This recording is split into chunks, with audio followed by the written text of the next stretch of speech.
My name's Nora Thompson. Tonight, like most nights since arriving in Monte Carlo, I found myself sitting alone at a small cafe on the edge of the bustling casino square. It's a far cry from the luxurious life I was born into, but after graduating from a fancy college stateside, all I wanted was a simple break. My dad, he owns half the globe it seems, from hotels to tech firms. I use my mom's last name, though, to keep things real, to keep the vultures at bay. The night was cooling off when he walked in. Daniel looked like he owned the place, or at least like he thought he did.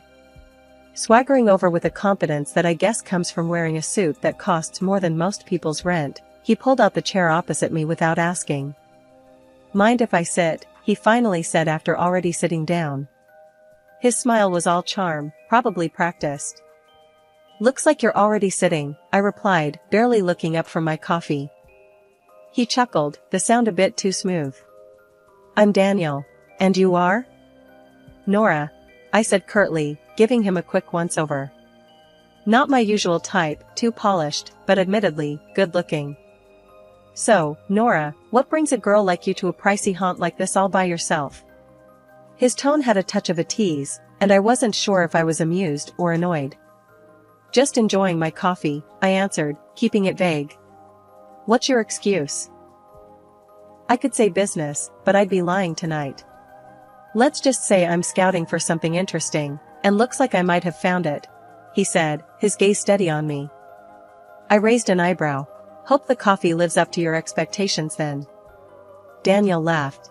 "Something tells me it's already exceeded them." I wasn't here to make friends, definitely not looking for a fling. "Look, I'm not one of those girls who fall for lines, if that's what you're aiming for. And I'm certainly not interested in whatever game you're playing." "Who says I'm playing a game?" he asked, his voice lowering slightly. "Experience," I replied. "You sit down, uninvited, start with a line, expect what? A phone number? A date?" He leaned back, looking genuinely amused now. "You're tough. I like that. Not looking for a number, just conversation. But if it's too much, say the word, and I'll vanish." I considered him for a moment. Monte Carlo was beautiful, but lonely. Maybe a little chat wouldn't hurt. "Conversation is fine. But keep it light." We talked for a while, the conversation surprisingly easy. He didn't press for personal details, and I didn't offer any. As the night grew deeper, I realized that despite my initial reservations, I was actually enjoying the chat. Daniel wasn't like the typical guys who often tried to impress me with their wallets or connections. He had an air about him that suggested he was used to the finer things, but wasn't defined by them. Eventually, the evening cooled down, and it was time to go. "Well, Daniel, this was unexpectedly pleasant," I said as I stood to leave. "Surprised yourself, huh?" he asked with a grin. "Maybe just a bit. Good night, Daniel." As I walked back to my apartment, his words echoed slightly in my mind. Monte Carlo was indeed full of surprises, and perhaps, just perhaps, I'd stumbled upon one tonight. After that first encounter with Daniel, the nights in Monte Carlo seemed a bit less solitary. He had a knack for popping up wherever I was, whether I was checking out the local markets during the day or having a late dinner by myself. His persistence wasn't annoying, surprisingly, it was quite the opposite. Maybe because he wasn't pushy, he just seemed genuinely interested in being around me. One breezy evening, as I was watching the sun dip below the horizon, he walked over, 2 coffees in hand, and sat down beside me without a word. "Assuming I wanted coffee?" I teased, raising an eyebrow. He handed me a cup. "If I'm wrong, I'll drink both." "Good guess then," I said, accepting the coffee. We sat in silence for a bit, the sound of the waves filling the quiet moments. "You never told me what you do back in the States," Daniel finally broke the silence. "Didn't think it mattered," I shrugged. "I work. Right now, I'm just enjoying not working." "Fair enough," he chuckled. "Everyone's got a story, though. Don't you think?" Over the next few days, we fell into an easy routine. Daniel showed me parts of Monte Carlo I hadn't explored yet. We talked about everything and nothing, movies, books, our favorite foods, He loved to argue about the best James Bond actor, staunchly defending Daniel Craig, while I was all about the classics like Sean Connery. One day, as we were strolling along the beach, he stopped suddenly and looked at me seriously, a look I hadn't seen before. "Nora, I know I'm just some guy you met at a cafe, but these past weeks have been, I don't know, different. Better. Because of you." I stopped too, unsure how to respond. Feelings were not what I planned on dealing with here. "Daniel, I like hanging out with you, I do. But this is just a break for me. I'm not looking for complications." He nodded slowly, taking a deep breath. "I get it. No pressure. Just know that I'm here, okay? And I think you're pretty amazing." Days turned into weeks, and my time in Monte Carlo was drawing to a close. Daniel and I spent more and more time together, and what started as casual walks and talks turned into late-night dinners and early morning breakfasts. It was the last thing I expected, falling for someone under the Mediterranean stars. Then, one evening, he dropped a bombshell. "Come back with me, Nora. Work at my company in the States. I know it's sudden, but I don't know, I just think it could be great." The idea was crazy. Completely insane. And yet, part of me was tempted. Tempted by the adventure, by the idea of taking this whatever it was, and seeing where it could go. Moving back to the States felt like stepping into an alternate universe. Daniel's offer wasn't just a job, it was an invitation into his life, and suddenly, I was living in an ordinary apartment in an ordinary part of town, playing the role of an ordinary girl who'd lucked out. My father, however, had different ideas about ordinary. He showed up unannounced one afternoon, just as I was unpacking my last box. His booming laugh filled my small living room as he stood in the doorway, towering and larger than life. "Nora, hiding out in plain sight, huh?" He chuckled, giving me a big hug that almost crushed my ribs. "So, tell me about this decision. This guy must be something special for you to up and move like this." His tone was light, but I could tell he was probing, doing his fatherly duty, to sniff out any trouble. I sighed, sitting down on the couch. "His name's Daniel. He's different, Dad. He doesn't know about all this," I said, waving vaguely around, implying the wealth and the complicated strings that came with it. Dad sat down next to me, his expression serious now. "Nora, you know you can't keep that a secret forever. If he's going to be part of your life, he should know who you are." "I know, Dad. I want to be sure about him before I complicate things. Thanks for looking out for me, though." He ruffled my hair like he used to when I was a kid. "Always, kiddo. Just remember, if you need anything, I'm just a call away. And I've got eyes everywhere," he added with a wink. The next few weeks were a whirlwind of adjusting to my new job and new life. Daniel was a constant presence, supportive and as charming as ever. But there was an edge to him now, a sort of sharpness that came with the responsibilities he carried. One night, over a quiet dinner at my place, Daniel brought up a topic I'd been dreading. "Nora, when do you think I'll get to meet your parents? I feel like I'm missing a big part of your life." I paused, the weight of the moment settling over me. "Well, my mom passed away a long time ago, and, my dad's just a regular trucker.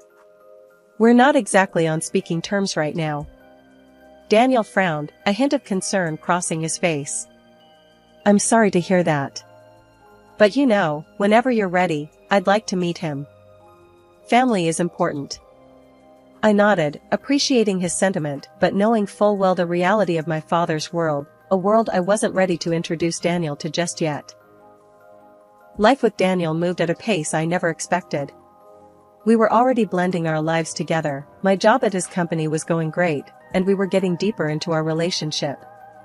I guess it all seemed like we were gearing up for something big, but I was still taken aback when that big moment actually happened.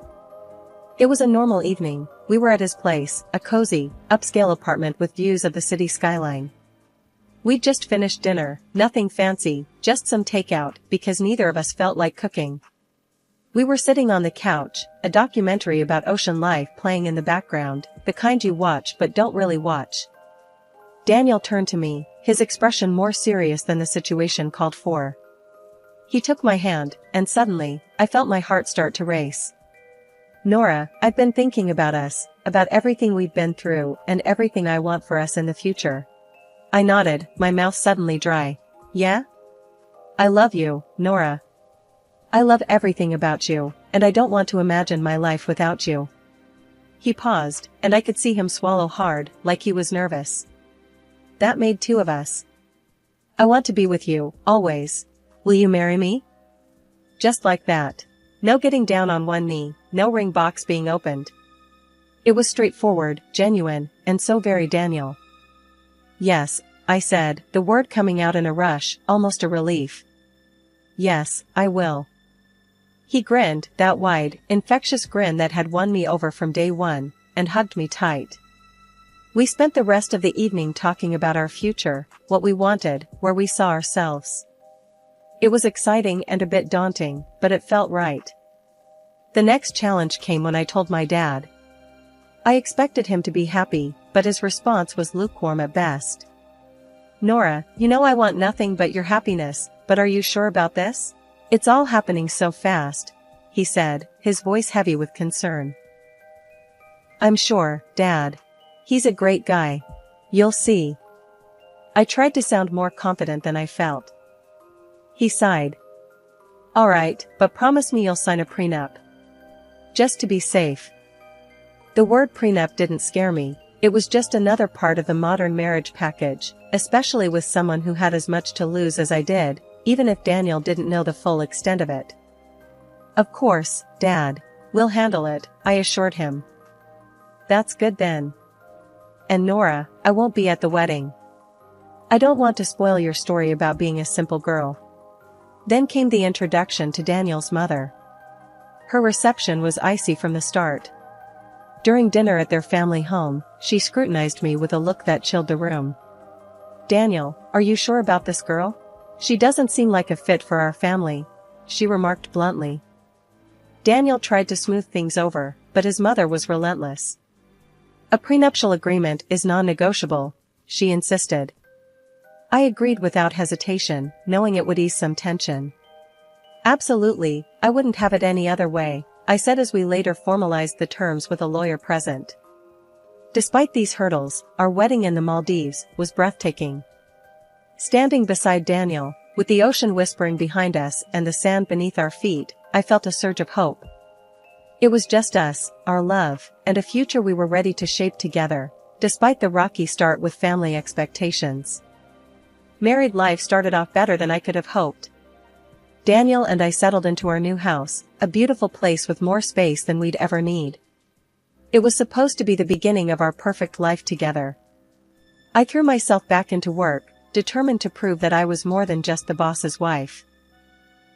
My role at the company had always been challenging, but now there was an added layer of expectations. I was not only managing projects, but was also part of key decision-making processes. Daniel seemed proud, at least initially. He would introduce me in meetings with a hint of pride in his voice. This is Nora, my wife and our project lead. However, as the months rolled on and the projects under my lead turned successful, bringing in significant profits and boosting the company's profile, something in Daniel shifted. It was subtle at first. A comment here, a slight remark there. One evening, as we sat down for dinner, he brought it up. Nora, you're doing great at work. Too great, maybe. I looked up from my plate, puzzled. What do you mean, too great? Isn't that good for the company? It is, he admitted, pushing his food around on his plate. But, you know, the guys are starting to say it's turning into Nora's show over there. His words stung a little. Isn't that a bit unfair?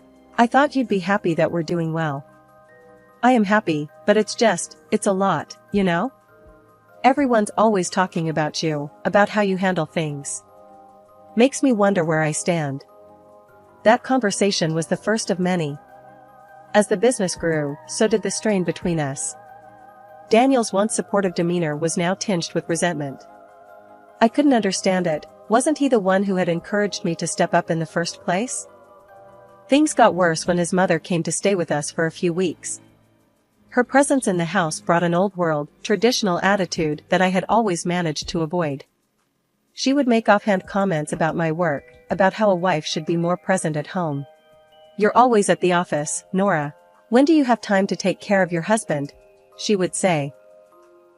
I tried to shrug it off, to keep the peace, but her words only deepened the growing rift between Daniel and me. It seemed no amount of success at work could compensate for what was slowly unraveling at home. The more I achieved, the more our marriage suffered. One evening, Daniel came home from work, his face set in a grim line. "Nora, I think it's best if you leave the company. We need to focus on our family, and it seems like your role there it's just causing too much tension." "Leave the company? But why? I've been contributing so much." My voice was a mix of disbelief and anger. "It's for the best. You can focus on the house, maybe start that garden you've always talked about?" His tone was dismissive, as if he was deciding on something trivial, not my career. The next day, I found out he had let go of all our house staff, housekeepers, cooks, gardeners. It was all on me now. "You wanted to be more involved at home, here's your chance," he said, almost coldly. I wasn't scared of housework, but the way this was thrown at me felt wrong. This wasn't the loving, caring man I married, this was someone else, someone very intolerant and controlling. His mother, staying with us at the time, seemed to relish the situation. "It's good for a wife to focus on her home," she would say, smirking slightly whenever Daniel talked about my new role as a full-time housewife. As I adjusted to this unexpected turn in my life, I couldn't help but feel ashamed. Ashamed that I hadn't seen this coming, ashamed to admit to my father that maybe he was right about Daniel. When Daniel suggested a trip to Monte Carlo, to maybe light up what was left of our spark, I was hesitant but hopeful. That hope died quickly when his mother announced she'd join us. "It's been ages since I've traveled," she declared loudly, as if it were a decree that couldn't be opposed. Daniel, of course, welcomed her with open arms, not once considering what I might think.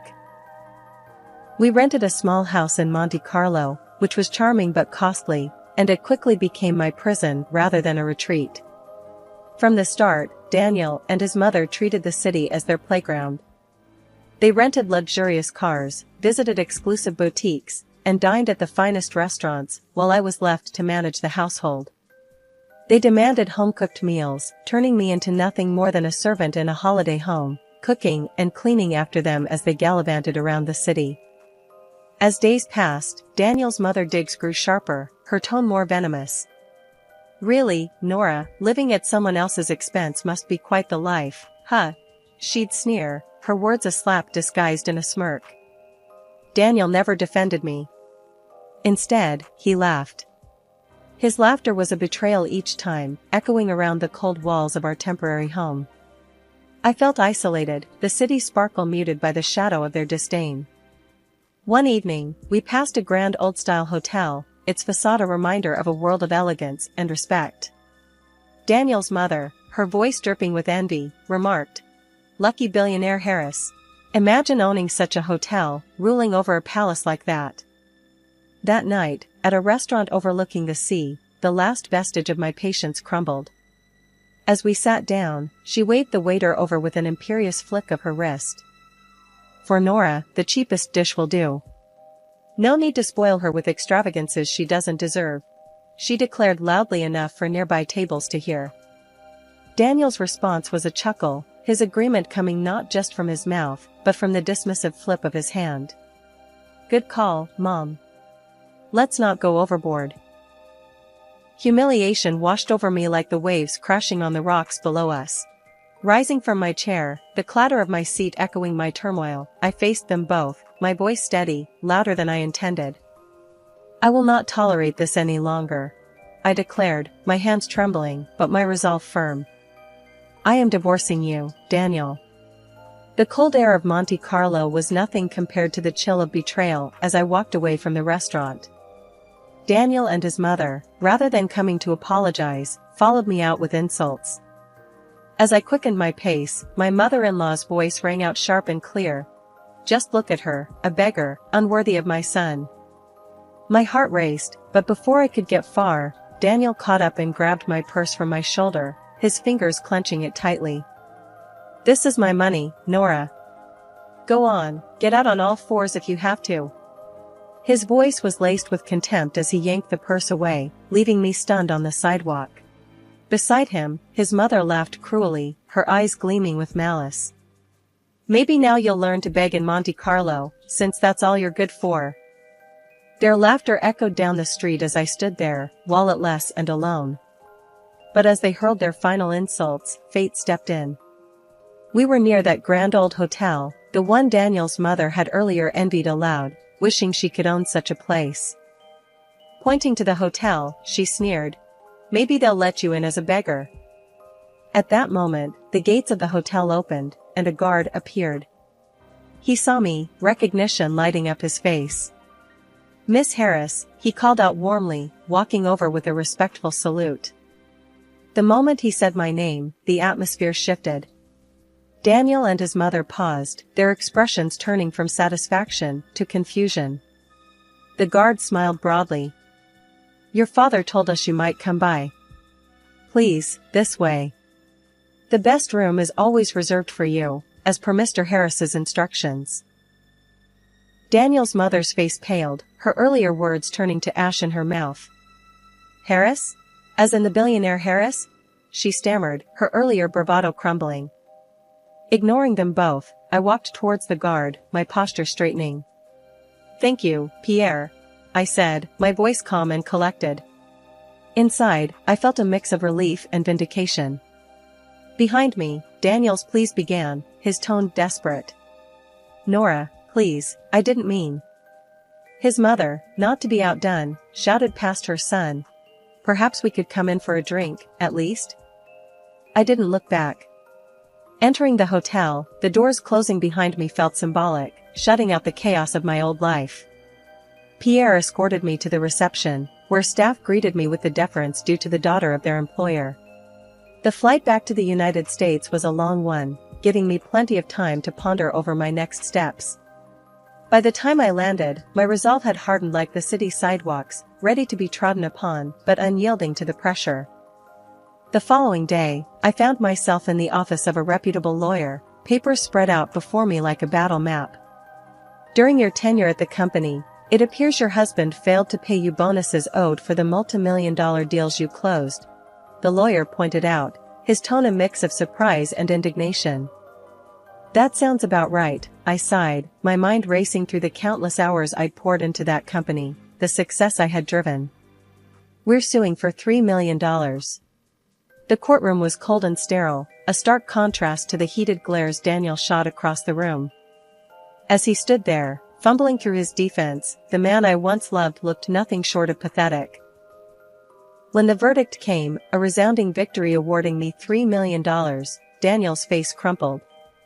Outside the courthouse, he attempted one last plea.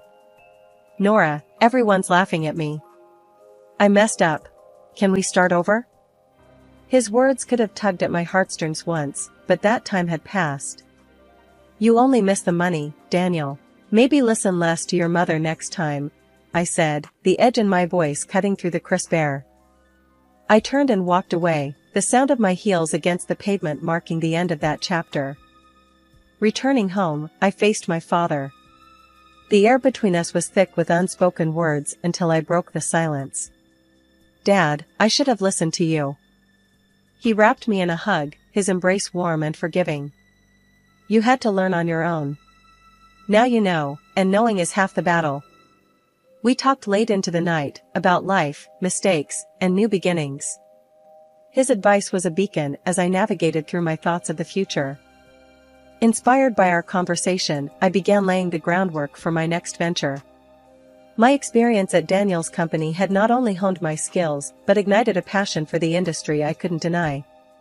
I decided to open my own investment firm.